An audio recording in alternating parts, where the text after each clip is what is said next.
안녕하세요. 오늘은 질권 설정에 관련해서 도대체 부동산과는 어떤 관련이 있는지 상세하게 말씀드리겠습니다. 이 질권 설정에 대해서 헷갈려 하시는 분들이 많아서 영상을 제작하게 되었는데요.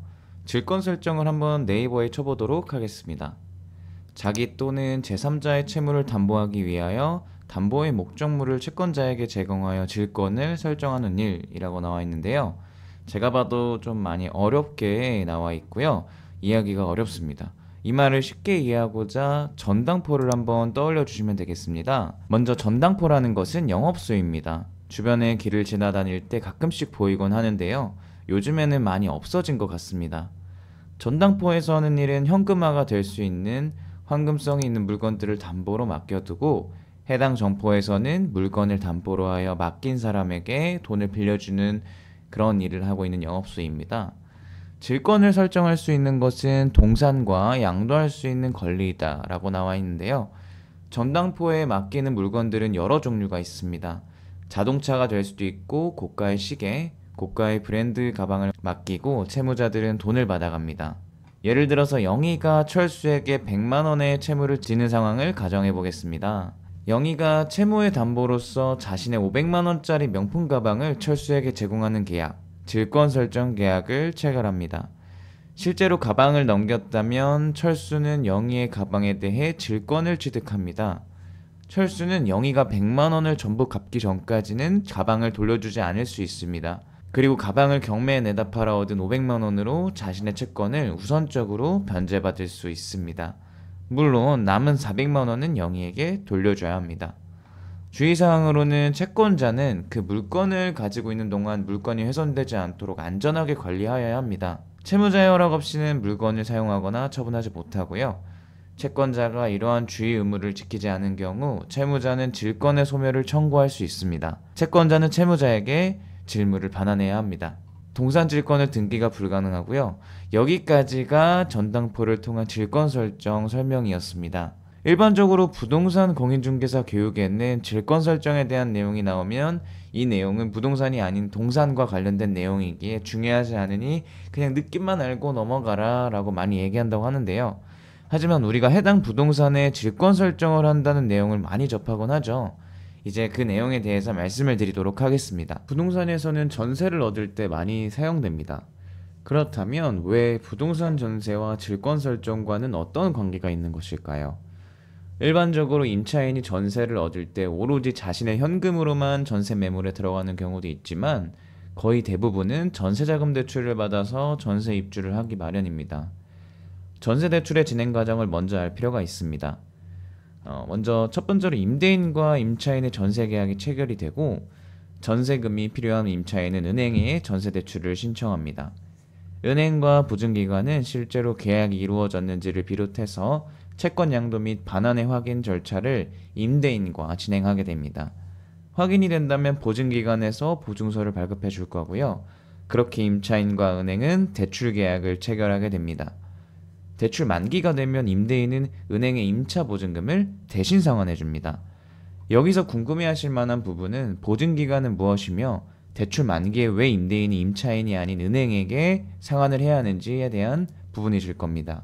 먼저 보증기간이라 함은 주택금융공사, 주택도시보증공사, 서울보증 세 가지 보증기관이 존재합니다. 허그, HF, SGI라고도 많이 불리고 있습니다. 우리나라는 시중은행에서 전세대출을 하려면 이 보증기관에서 보증서를 발급받아서 그 보증서를 통해서 전세대출을 받을 수 있습니다. 그러면 이 보증기관은 어떤 걸 보고 대출을 해줄 수 있을까요? 당연히 임차인에 대한 소득신용도 보지만 임대인의 담보물도 확인을 같이 하게 됩니다. 그래서 이런 요건들이 통과가 돼서 보증서를 발급받고 이제 진행을 하게 될 때 임대인의 동의를 통해 해당 보증금을 채권으로 하여 질권 설정 계약을 임대인과 체결하게 됩니다. 질권 설정은 부동산에는 안 되고 동산에만 되는데 왜 어떻게 할 수 있는 거예요? 라고 물어보신다면, 이 질권 설정 내용을 밑에 보면은 질권을 설정할 수 있는 것은 동산과 양도할 수 있는 권리, 채권, 주식, 특허권 등 이렇게 나와 있습니다. 이 보증금을 담보로 전세 대출을 나가는데 그 채권을 보고 질권 설정을 한다는 것이지요. 따라서 임대인과 질권 설정에 관한 서류들이 오가고, 만기 시에는 임대인은 대출금을 임차인이 아닌 은행에 상환을 해야 한다는 것입니다. 제가 예전에 실제로 봤던 사례인데 임대인이 질권 설정되어 있는 것을 깜빡하고 임차인에게 보증금을 지급했다가 은행에 또 지급해야 하는 상황이 있었어요.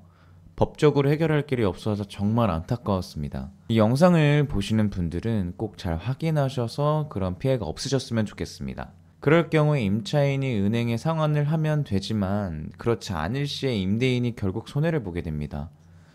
전당포에서는 물건을 담보로 맡기고 돈을 빌렸을 때 그 물건에 대해서 동산 질권 설정을 하는데 전세 보증금과 같이 채권의 질권 설정을 하는 것을 권리질권이라고 합니다.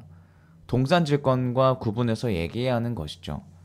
이 권리질권의 문제점은 채권 액수가 큼에도 불구하고 질권이 설정되어 있다는 것을 명확히 알 수 없다는 것이지요. 아까 철수와 영희처럼 명품 가방과 같은 것에 질권을 설정한다면 영희가 가방을 갖고 있어 담보가 확실하게 표시가 됩니다. 또한 저당권과 같이 부동산을 담보로 하는 경우에는 등기부에 저당권 표시가 분명하게 기재가 되기에 담보 설정액을 쉽게 알 수 있습니다. 그렇지만 권리질권과 같은 경우엔 채권자인 은행과 채무자인 임차인 사이에 설정이 되고 제3자인 임대인에게는 임차인에게 지급해야 하는 보증금에 대해서 질권이 설정되었다고 통지를 받기 때문에 질권 설정 여부가 정확히 확인이 어렵습니다. 우리가 복잡한 서류들을 보게 되면 확인을 잘 안 하는 경우가 많습니다. 질권이 무엇인지 알기 귀찮기도 하고 전세보증금에 대해 질권이 설정되어 있는지 자세하게 확인을 안 하는 경우도 있습니다. 임대인이 전세보증금을 반환할 때 은행의 전세보증금 변제를 반드시 확인하고 임차인이 형벌을 감수하고 속이는 경우도 있기에 임차인의 말만 믿고 전세보증금을 바로 지급하지 않는 것이 중요하고요.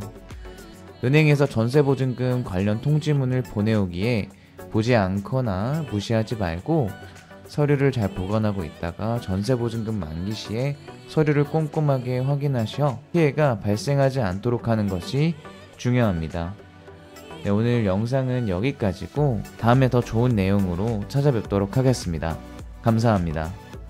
오늘 영상은 여기까지고 도움이 되셨다면 좋아요 꼭 눌러주세요. 감사합니다.